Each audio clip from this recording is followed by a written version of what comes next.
What is up? It is your boy Mikeyyywill here, back again with another video.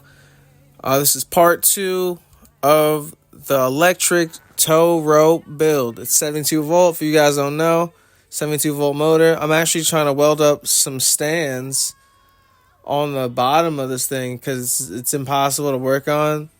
The first set was like more steady and stuff like that, and obviously I had to cover up the motor and stuff, all the hall sensors with the for the electronics so they don't get fried by the welds. But yeah, it's impossible to even work on this thing when it's like that low to the ground. So obviously I just made some little stilts, and obviously so you could like sit on it too. And that's a QS8 connector. I built that myself. Just bought 10 gauge wire. I already had some lugs. All you have to do is just peel the wire back, expose the copper wire, or take off the insulated wire, whatever. This is the part where you're gonna need a little muscle, because I thought these little like crimpers would work. Those aren't crimpers. Those are just like regular like I forgot what kind of wrench that is. But yeah, they just were not up for the task. So I got my good old fashioned Harbor Freight big lug crimper, and then obviously they didn't fit that size, so I just put on like the smallest one and just went for it. It was rough, but again, then you have to like make sure they're secure, so you don't have to double crimp. So you have to fight 4 times to get these things to crimp. But once you're done, you know you have a solid connection.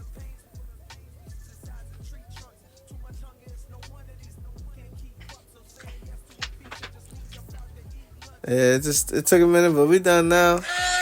Alright, time to add a little bit of heat shrink.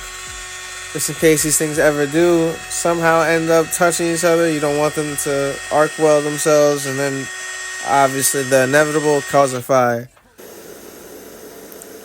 Oh, and if you hear that like high-pitched noise, that's like an outdoor heater. Right here, we're actually taking off the valve stem with those like little clamps. But I couldn't really get it, and then I finally started to get it towards the end. But while we're in the meantime, let's hit up the speed controller, put these leads on. It's not too difficult. There's a positive and there's a negative. The red is for positive, the black is for negative. Remember, this is a far driver 80 amp speed controller. These are like little razor kit motors that you see on Amazon. It is in the description as well. And guys, be careful when you're screwing these little screws in.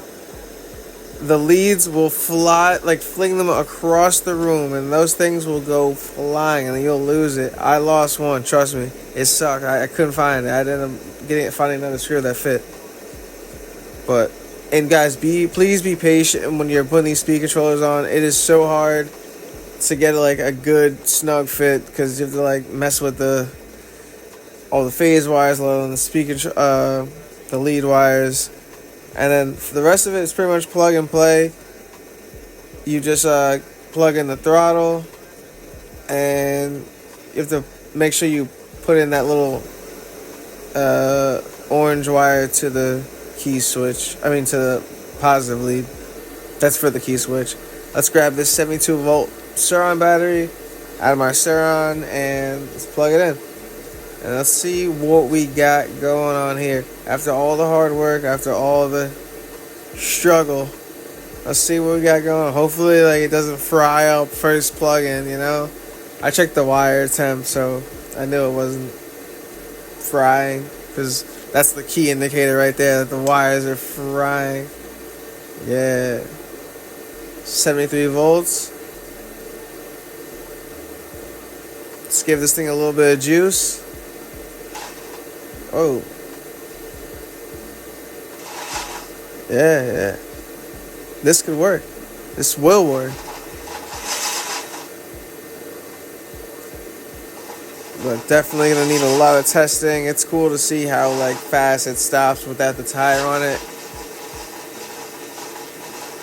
because it's like hard to like keep it going slow, and then when you like stop it, it just stops automatically. So I don't even know if I really need a brake, but I should probably put on a brake just in case.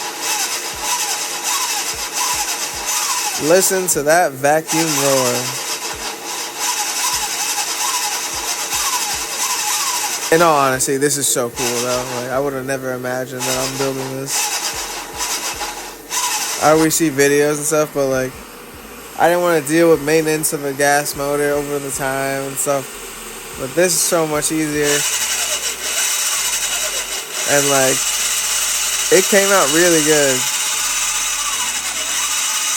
I'm not sure if the axle is somewhat bent or something. Something has got a little wobble to it. But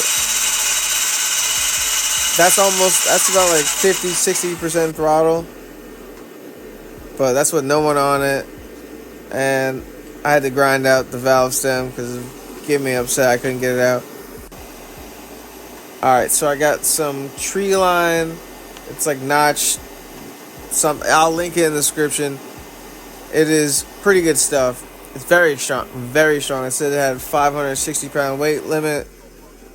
I'm not no 560 pounds, so we're gonna tie in a little knot in there. Not a little cheap knot.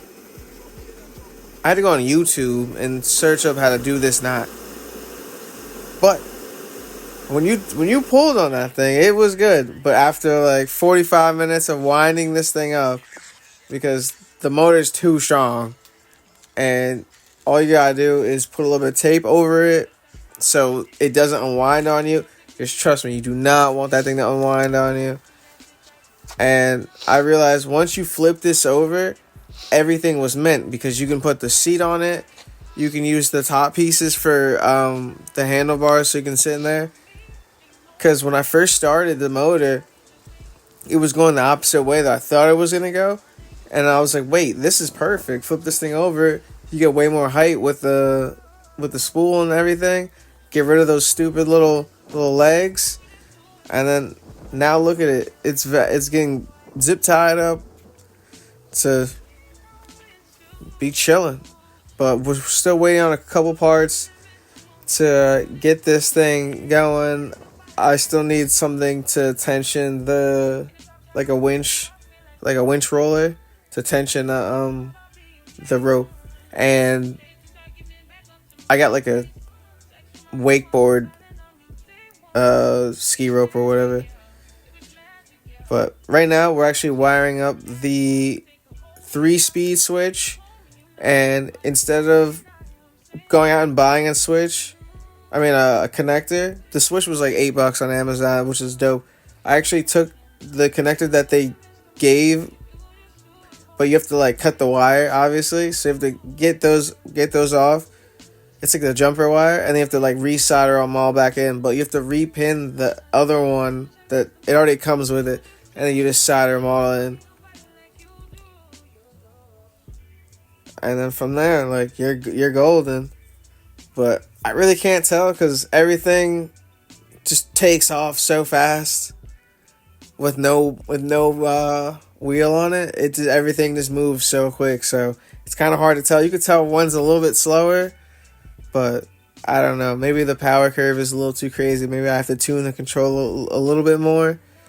But that's something in the future that we're going to work on. But yeah, right now we're going to E-tape these up because I did not have heat shrink small enough. I had heat shrink way too big for way thicker of wire. Even my drone wire was my drone heat shrink was way too big. Or way too small. There was no in between. But yeah, there it is, guys. Got the little 3-speed switch just hooked up. Just baby little bolt, you know. Make sure you guys subscribe, like, and comment. Everything helps, you know. We got more content coming soon. Peace.